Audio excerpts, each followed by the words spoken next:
Seigneur, je t'invite pour écouter la parole éternelle, car c'est l'heure du choix. C'est l'heure du choix. C'est l'heure du choix. C'est l'heure du choix.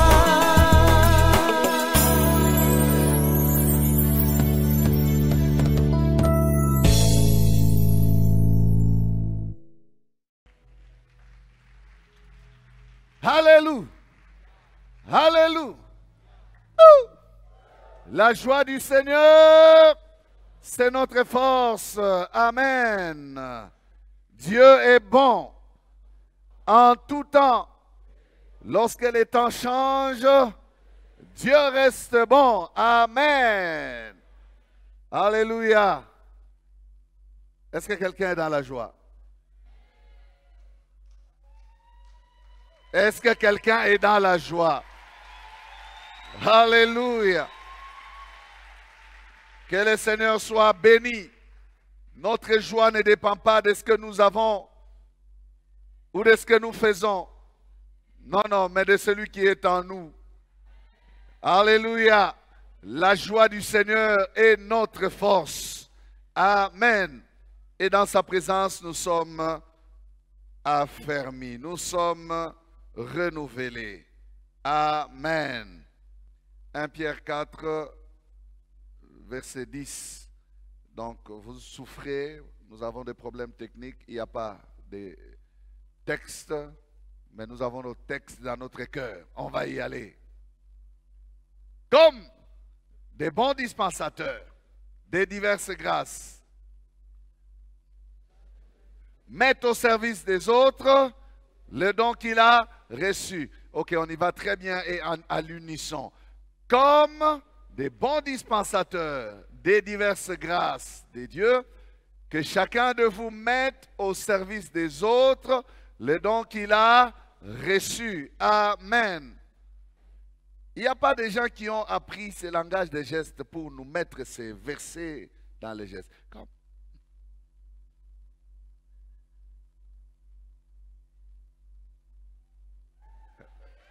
Alléluia. Que la parole habite en nous. Amen. Comme des bons dispensateurs de diverses grâces, que chacun de vous mette au service des autres les dons qu'il a reçus. Alléluia. Bon appétit. Gloire au Seigneur pour ces moments bien-aimés. C'est toujours une responsabilité que de pouvoir nous tenir ici. Et malgré tout ce qu'a été la semaine, mouvement de voyage, retour, prédication à la semaine, des prières pour la famille, mariage, le même vendredi, 2 mariages et service sur service. Et nous sommes encore là debout ce matin. Nous disons merci au Seigneur qui nous donne la force de nous tenir là. Amen. Matthieu chapitre 20, 1 à 10. Nous lisons le texte et nous allons avancer. Car le royaume des cieux est semblable à un maître de maison qui sortit dès le matin afin de louer les ouvriers pour sa vigne. Il convint avec eux d'un denier par jour et il les envoya à sa vigne. Il sortit vers la 3e heure et il en vit d'autres qui étaient sur la place sans rien faire. Il leur dit, allez aussi à ma vigne et je vous donnerai ce qui est raisonnable. Et ils y allèrent. Il sortit de nouveau vers la 6e heure et vers la 9e heure. Non, et vers la 9e, et il fit de même. Étant sorti vers la 11e heure, il en trouva d'autres qui étaient sur la place. Et il leur dit, pourquoi vous tenez-vous ici toute la journée sans rien faire? Ils lui répondirent, c'est que personne ne nous a loués. Allez à ma vigne, leur dit-il. Quand le soir fut venu, le maître de la vigne dit à son intendant, appelle les ouvriers et paye-leur le salaire, en allant des derniers aux premiers. Ceux de la 9e non, ceux de la 11e heure vinrent et reçurent chacun un denier. Les premiers vinrent ensuite, croyant recevoir davantage, mais ils reçurent aussi chacun un denier. Amen. Nous sommes encore dans les grands thèmes des DG. Nous sommes au 22e message avec pour sous-thème ce qu'on attend d'un DG, c'est qu'il serve. Ce qu'on attend d'un DG, c'est qu'il serve. G.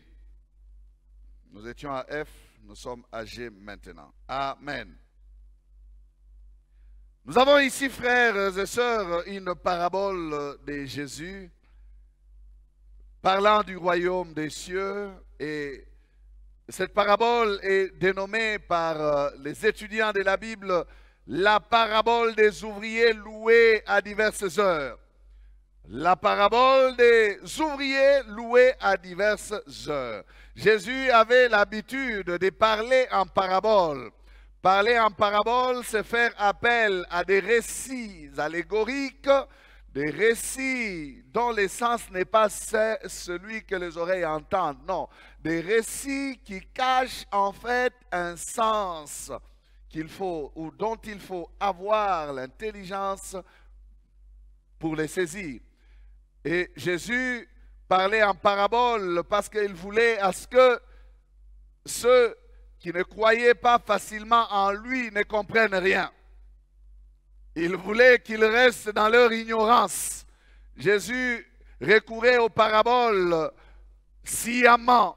Il leur parlait en parabole pour susciter leur intérêt, pour qu'ils puissent chercher l'essence véritable de ce qu'il disait.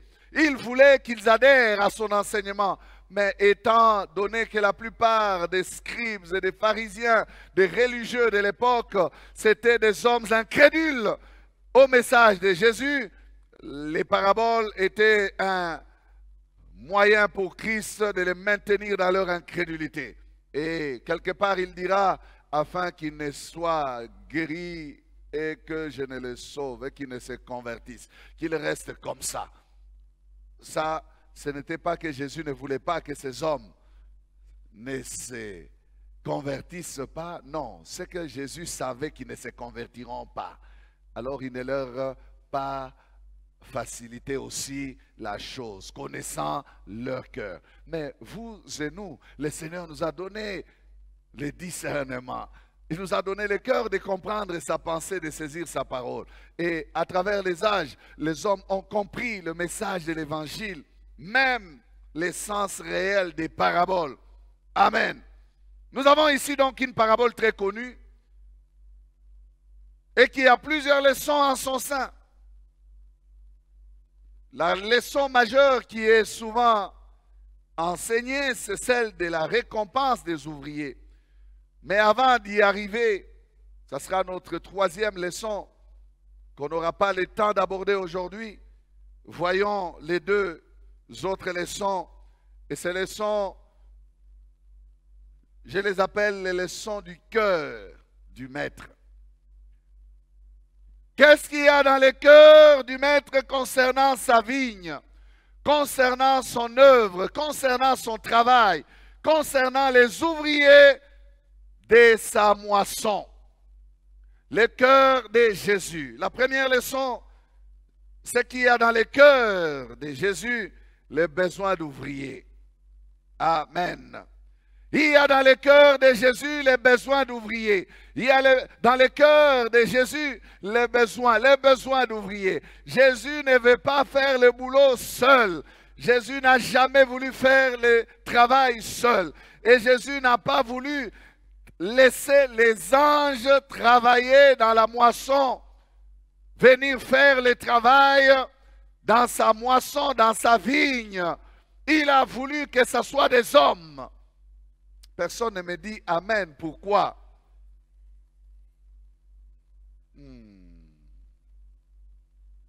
Pourquoi tu es comme ça?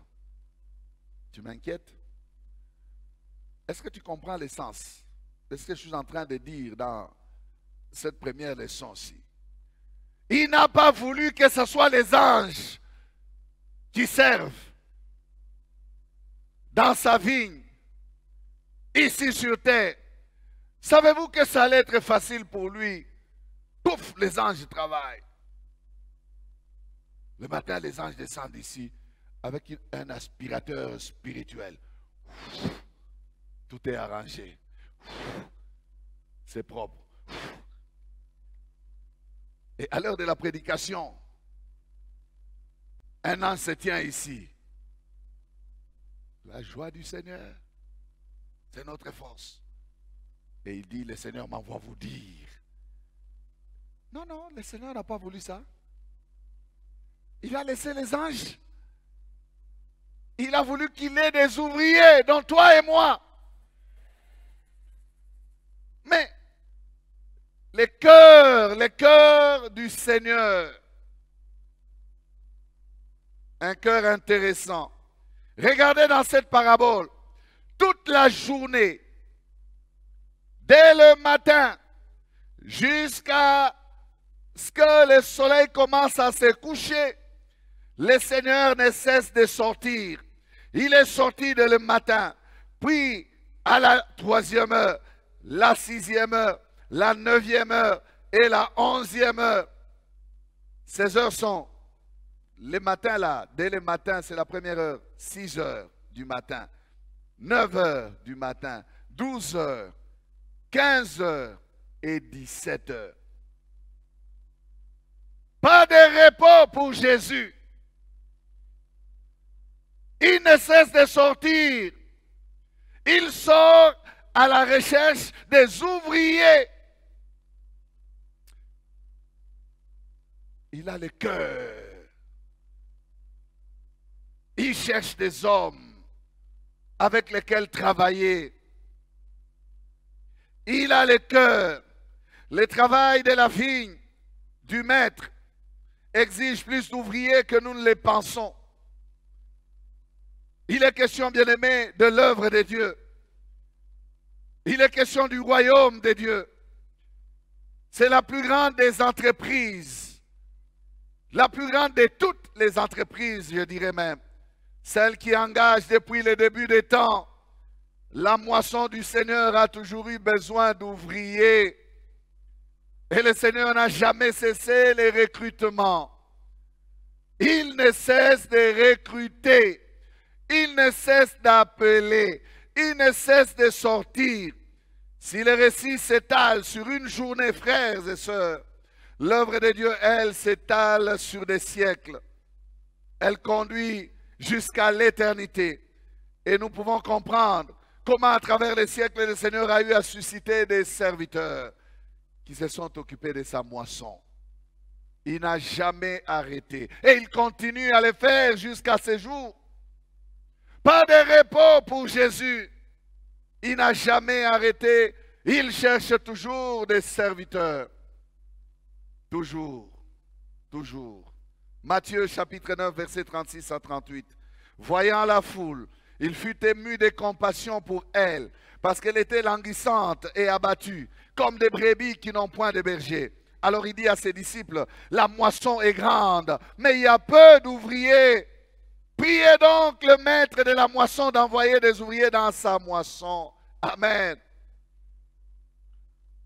C'est Jésus qui parle. Le cœur de Jésus a besoin d'ouvriers. Il regarde la foule. Il est là présent lui-même. Il peut dire, je suis là. Non, il y a un berger. Le berger est là. Non, non. Il regarde la foule. Alors que lui, le berger est là. Il dit, il y a peu d'ouvriers. Jésus n'a jamais voulu travailler seul. Jésus veut t'associer à son travail. Il veut t'associer à son œuvre. Parce que son cœur bat pour la mission.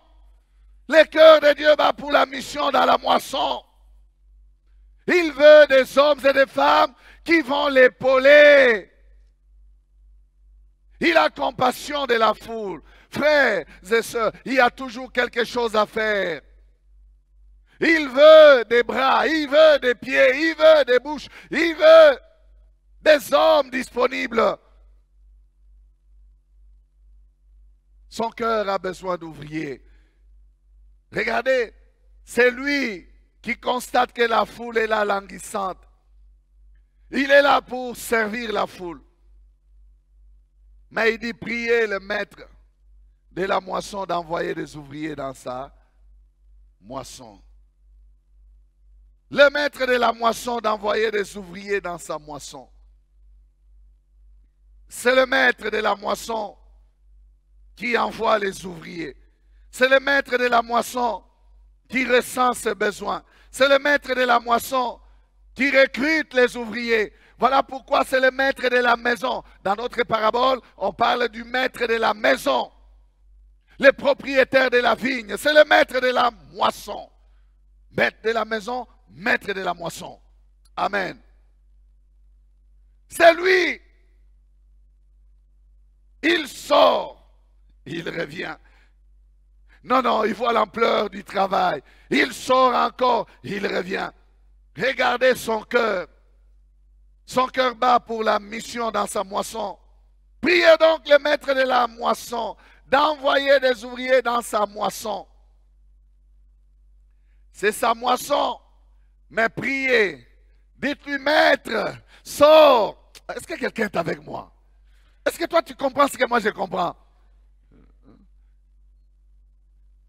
Et le cœur que le Seigneur a pour sa moisson. Quand il dit priez donc le maître de la moisson d'envoyer les ouvriers dans sa moisson, ça veut dire portez les fardeaux de la moisson. Comprenez les besoins qu'il y a dans la moisson. Il y a peu d'ouvriers.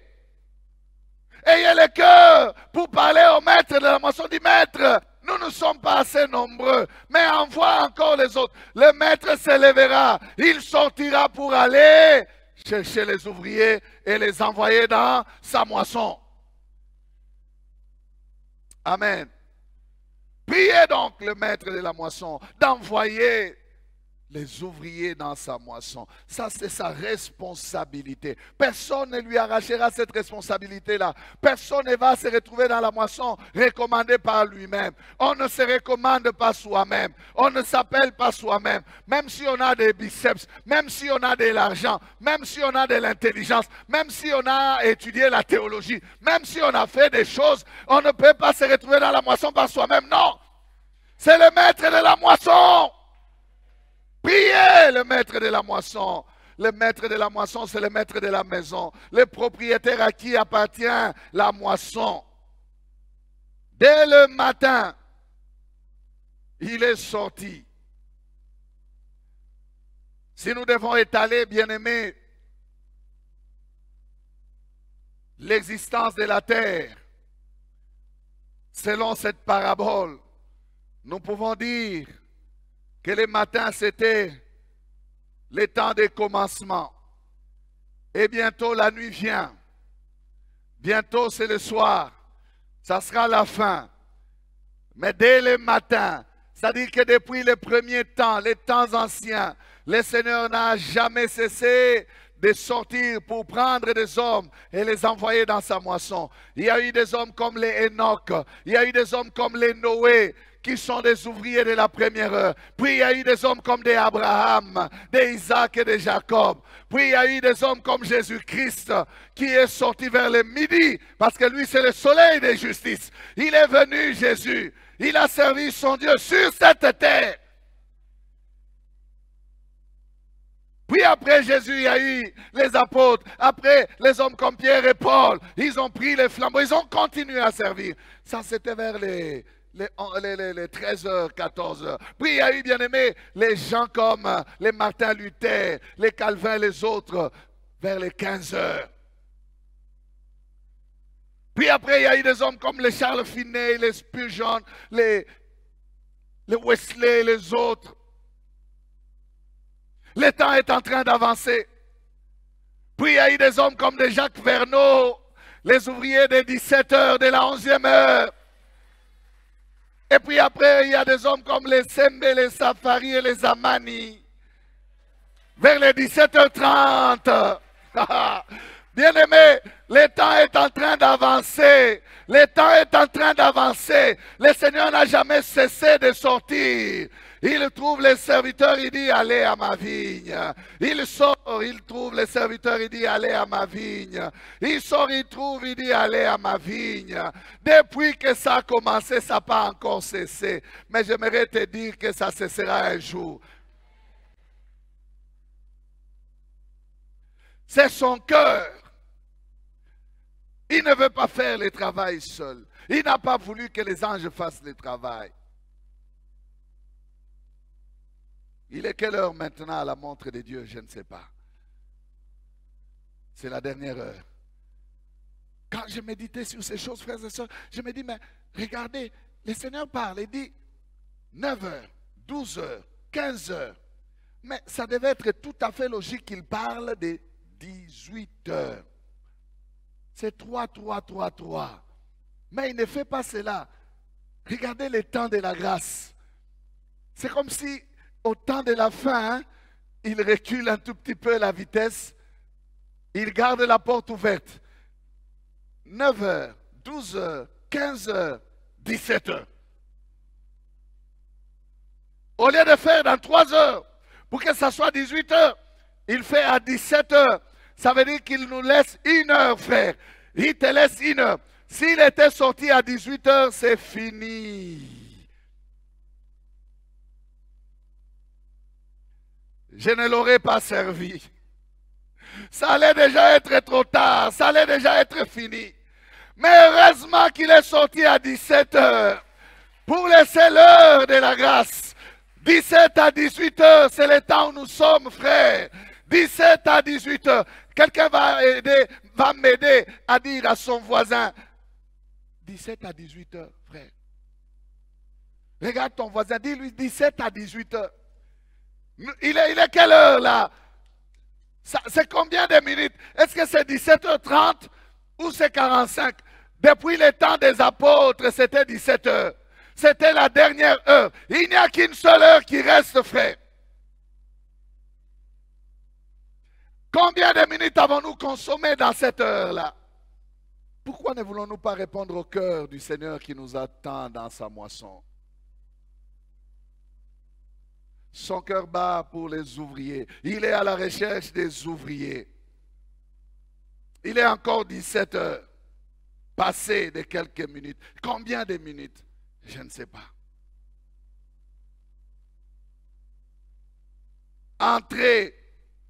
Entrons dans les champs du Seigneur.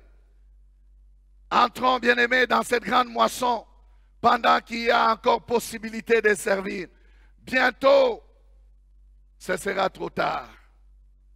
Il ne reste que cette heure-là. Que dis-je? 7 heures? Non, c'est quelques minutes là. Les apôtres tous sont d'accord avec ce que je suis en train de dire parce qu'ils disent que nous sommes à la dernière heure. Et ce que nous disons toujours, c'est quoi? C'est que si déjà, de leur époque, nous sommes à la dernière heure, à leur époque, si quelqu'un comme Paul, dans son espérance de vie, il disait, nous les vivants, quand il parle du retour du Seigneur, il dit, nous les vivants, nous serons tous transformés à la rencontre du Seigneur dans les airs. Nous les vivants, regardez son espérance, c'est que pour lui, c'était la dernière heure. Et que bientôt, très bientôt, le Seigneur allait revenir. Mais comme vous le savez, pour le Seigneur, un jour sont comme 1000 ans et 1000 ans sont comme un jour. Il n'y a pas de problème. Le Seigneur n'est pas en retard. Il ne tarde pas dans l'accomplissement de ses promesses. Mais il use de patience. À cause de quoi? De la grâce. Il use de patience. Il veut que tu aies la possibilité de le servir aussi. Jean chapitre 9, verset 4. Il faut que je fasse, tandis qu'il est jour, les œuvres de celui qui m'a envoyé. La nuit vient où personne ne peut travailler.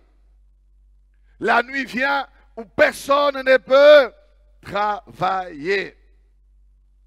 Quand il parle de son contexte. Il ne parle pas de la technologie actuelle avec les Chinois qui travaillent la nuit. Dans son époque, la nuit, on ne faisait rien. Il n'y a pas d'énergie. Dès que la nuit tombe, tout le monde doit rester chez soi avec des lampes allumées et tout ça. Il n'y a pas moyen d'aller au champ. Il n'y a pas moyen de travailler dans les champs. Et le travail qui était là, c'est le travail de la moisson. On ne le faisait pas la nuit. La nuit vient où personne ne peut travailler. La nuit vient où personne ne peut travailler. Bientôt, frères et sœurs, ça va s'arrêter. Il est encore temps de répondre aux besoins du cœur du maître. Il a besoin d'ouvriers pour son champ. Plus tard sera trop tard. Vous qui remettez à plus tard, ça sera trop tard. Bientôt la trompette va sonner. Nous devons savoir, frères et sœurs, que servir est un honneur. Et servir doit se faire dans l'urgence. Servir doit se faire avec zèle. Servir, nous avons parlé de tous ces adjectifs que j'utilise, tous ces mots. Nous en avons parlé. Servir doit se faire, bien-aimé, pendant que l'on en a la possibilité. C'est que nous avons des meilleurs comme énergie, comme jeunesse, comme force, comme moyen, comme capacité. Ces choses doivent être mises au service du Maître. Amen. La deuxième leçon, c'est que le Maître n'aime pas le chômage. Le Maître n'aime pas le chômage. Non pas que son cœur bouillonne seulement pour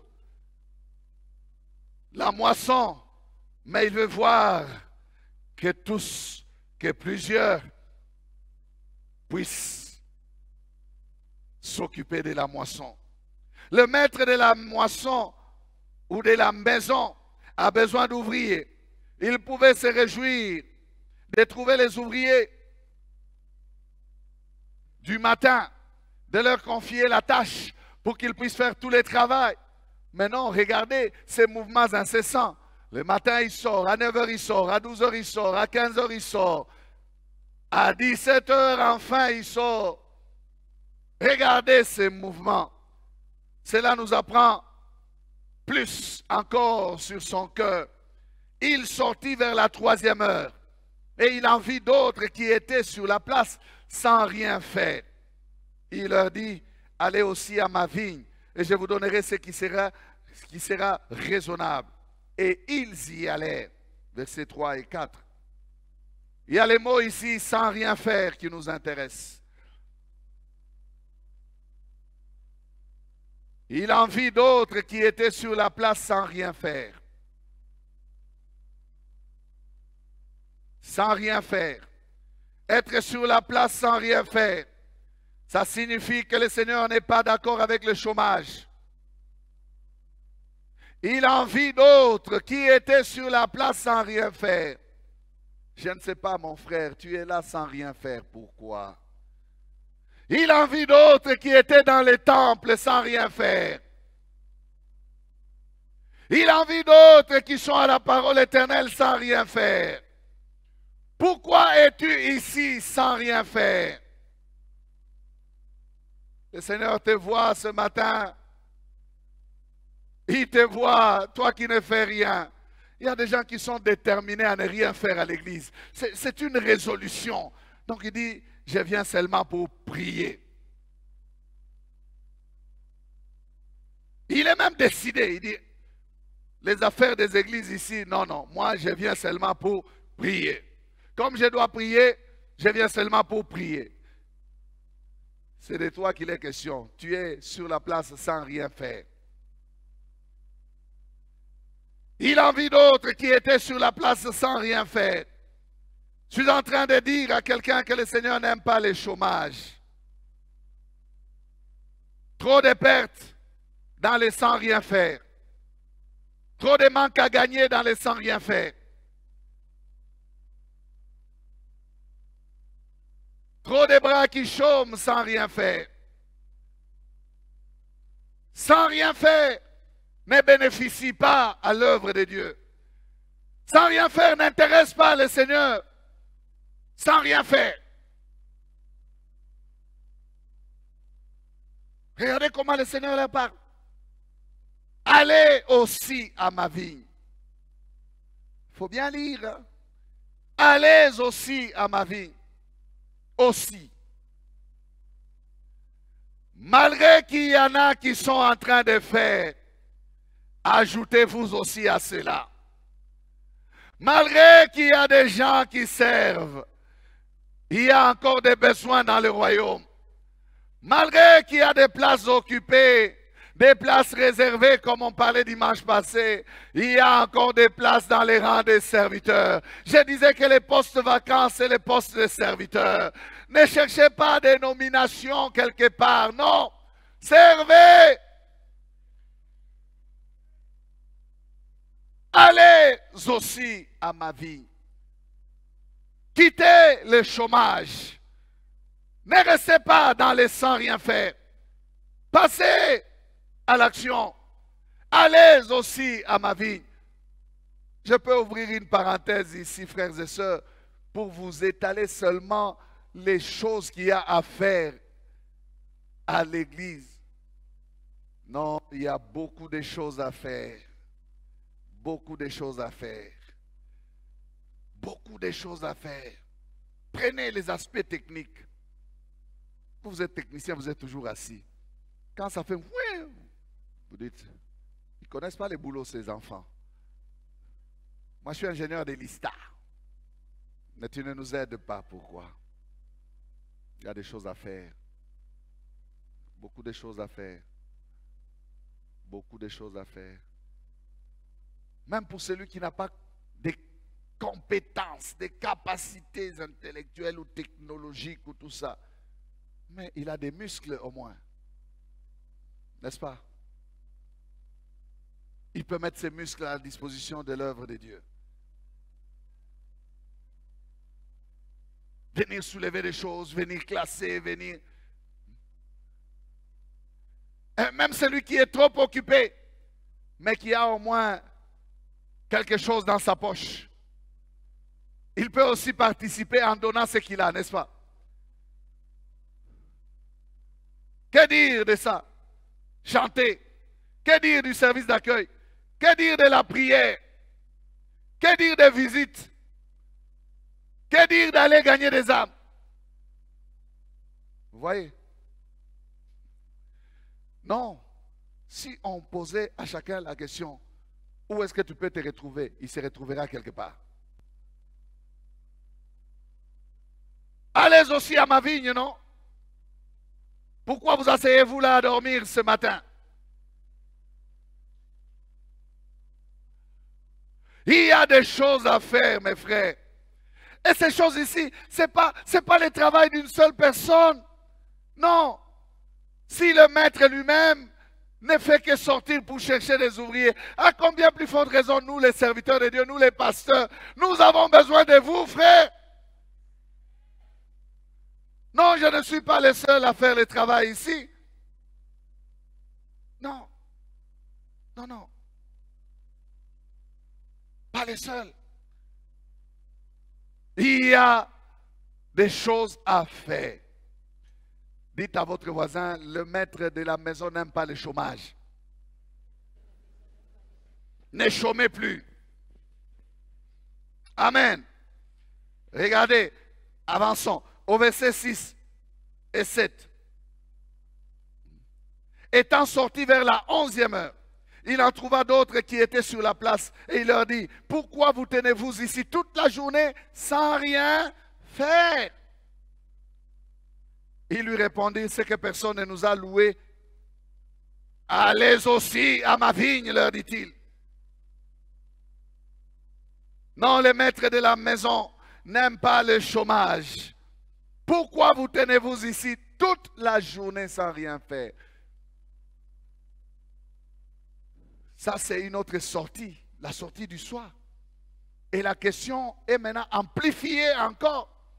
Ce n'est plus, vous tenez-vous sur la place sans rien faire, mais c'est toute la journée. Il y a des gens qui ont gaspillé toute leur vie sans rien faire. Il n'a jamais rien fait pour le Seigneur. Il fait que pour son ventre. Il a des cheveux blancs. Il est en train de partir. Mais il n'a jamais servi. Le Seigneur te dit toute une journée, toute une destinée, toute une vie à ne rien faire. Et je vais insister encore et je vais amplifier encore pour dire, c'est comme si faire quelque chose, c'est faire des choses pour les royaumes. Ah oui, faire quelque chose, c'est faire quelque chose pour les royaumes. Ne rien faire pour les royaumes, c'est avoir gaspillé une vie pour rien. David est mort après avoir servi au dessein de Dieu. Tu as servi les femmes, tu as servi les hommes, tu as servi l'État, tu as servi la nation, tu as servi la SNCC, tu as servi la GECAMINE avec une fidélité de 32 ans. Mais tu n'as jamais rien fait pour le Seigneur. Pourquoi tu gaspilles toute une vie sans rien faire? Tu es tout le temps dans le travail. Oh, le travail, oh, le travail. Nous, on doit bosser, on doit bosser, on doit bosser. Tu ne fais rien. Tu n'as pas encore fait quelque chose de ta vie. Tu as fait que pour ton ventre et pour tes enfants. Le royaume chôme, le royaume t'attend. Est-ce que je parle à quelqu'un ce matin? Mais mes frères, est-ce que vous comprenez ces choses? Jésus dit, pourquoi vous tenez-vous ici toute une journée? Mais nous sommes déjà au soir. Toute une journée de gaspiller, à ne rien faire. Allez aussi à ma vie, allez bouger. Il y a encore une heure pour servir. Allez-y aussi à ma vigne. Il n'aime pas le chômage. Le Seigneur est bon. Si tu entends ces choses aujourd'hui, c'est pour que tu t'élèves et que tu rachètes le temps. Tu te dises, si je n'ai pas eu à servir à 9 heures, si je n'ai pas eu à servir à 12 heures, si je n'ai pas eu à entrer dans sa vigne à 15 heures, il est 17 heures. Oh merci Jésus, je serai l'ouvrier de la dernière heure. Je serai l'ouvrier de la dernière heure. Je n'ai pas eu l'occasion de le faire dans ma jeunesse.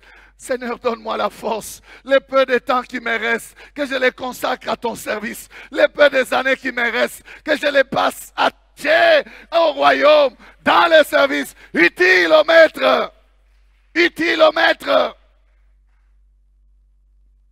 Pourquoi êtes-vous là toute une journée sans rien faire? Toute une journée. Jeune homme, ne pense pas que toi tu as le temps.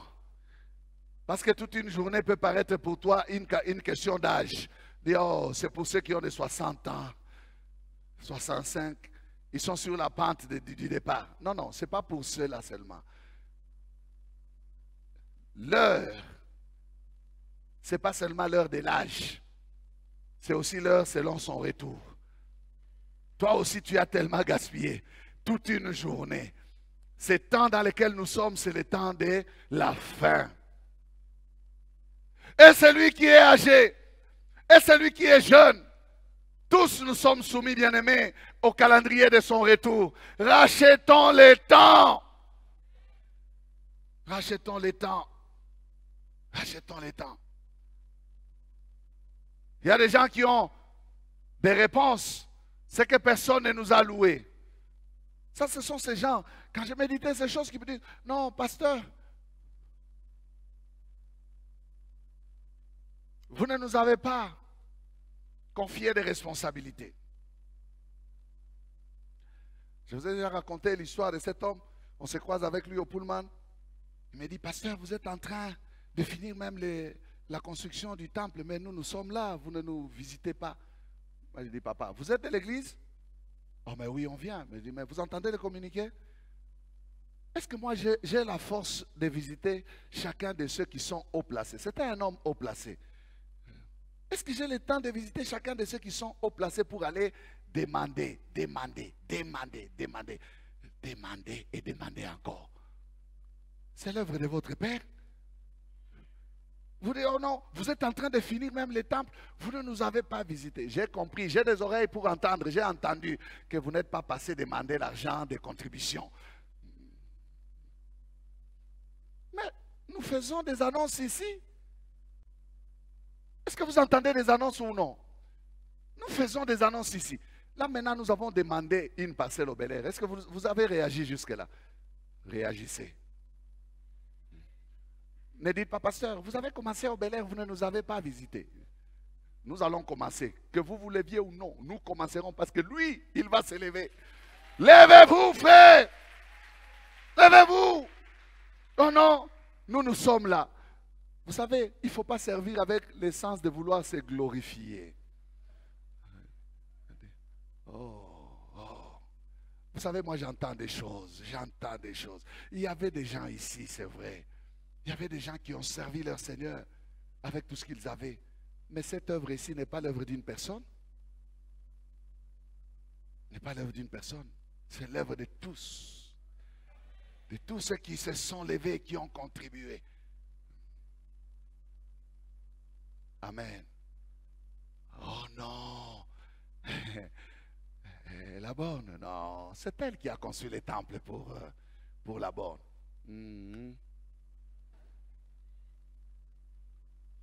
C'est nous tous ici qui avons construit les temples. Nous tous ici. Nous tous. On a bâti ce travail par la foi. Dimanche après dimanche, on a avancé. Est-ce que c'est terminé pour autant? Non. Nous voulons faire un projet pour avoir des grandes salles derrière. En bas, un bon restaurant où on peut venir s'asseoir et manger là. À la fin du culte, vous vous asseyez, vous mangez. En bas là-bas, ici. En bas là-bas, les parkings. Hein? Et puis au-dessus, des grandes salles. Avec une grande salle de fête au sommet. Hein? Paysagée là.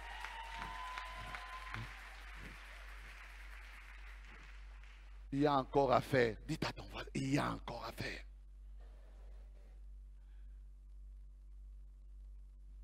S'il ne revient pas, frère, nous devons faire ces choses. Nous les servons, c'est vrai. Nous l'attendons, c'est vrai. Mais nous travaillons.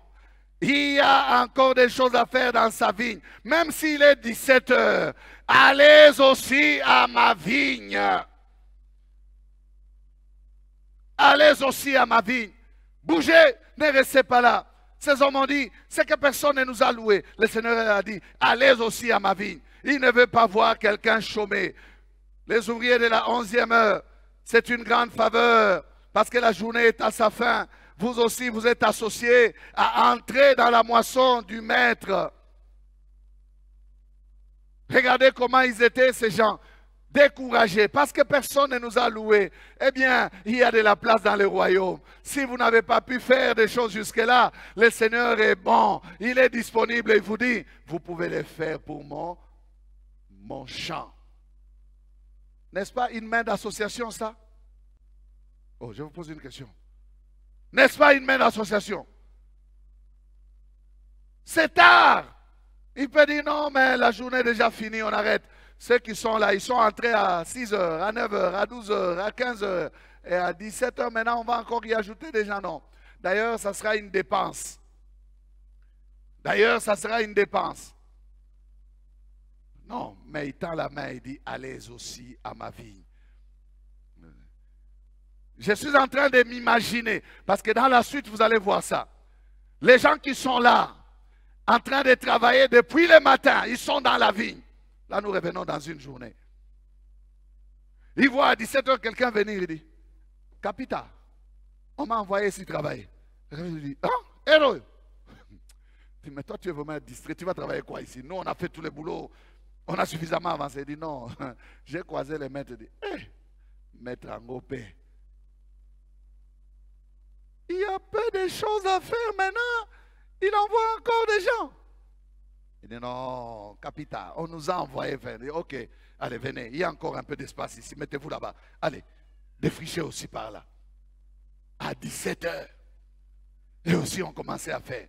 Bien aimé, imaginez. C'est lui qui était là depuis le matin. Il a transpiré, il a transpiré. J'ai dit, vous allez voir ça dans la suite du texte. On y reviendra après, prochainement. Il a transpiré. Mais il voit un monsieur qui est tout frais. Il vient, il commence aussi à défricher. Il y aura des problèmes. Hein? C'est après qu'il y aura des problèmes. Je dis, comment eux, ils sont venus maintenant là? Tu leur donnes comme à nous qui étions là depuis le matin. Ça, c'est la 3e leçon à suivre. Que Dieu vous bénisse.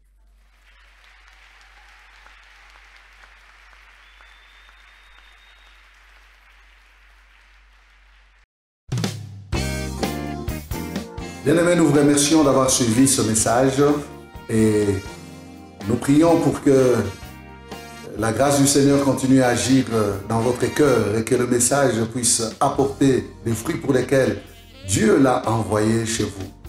Nous voulons juste vous encourager à vous qui n'avez pas encore donné votre vie à Christ, à faire cette prière avec nous maintenant et à faire cette prière avec un cœur ouvert et une décision venant de votre cœur. Vous pouvez juste prier avec nous maintenant en répétant ces paroles après moi et en disant ceci. Seigneur Jésus, je t'ouvre mon cœur, je te donne ma vie. Sois mon Seigneur et mon Sauveur. Pardonne mes péchés, Seigneur. Inscris mon nom dans ton livre de vie. Je m'abandonne à toi. Que le Saint-Esprit m'aide à te suivre et à te servir. Merci pour la nouveauté de vie et merci pour, Seigneur, au Dieu de gloire, l'obéissance à ta parole que tu crées en moi. Parce que c'est toi qui crées le vouloir et le faire. Selon ton bon plaisir. Je te dis merci. Amen. Que Dieu vous bénisse parce que vous avez pris la décision de devenir chrétien et de vous engager à suivre Jésus et à les servir. Vous pouvez nous contacter au numéro qui apparaît à l'écran et nous serons toujours disposés à répondre à vos questions, à vos préoccupations. Nous sommes là pour vous servir et nous serons aussi heureux d'avoir un temps de prière avec vous dans nos installations 6 avenue Kasavubu, Sandoa, à l'église La Parole Éternelle, ici à Lumbashi. Que Dieu vous bénisse, que sa grâce et sa paix soient dans vos maisons. Au revoir, nous vous aimons.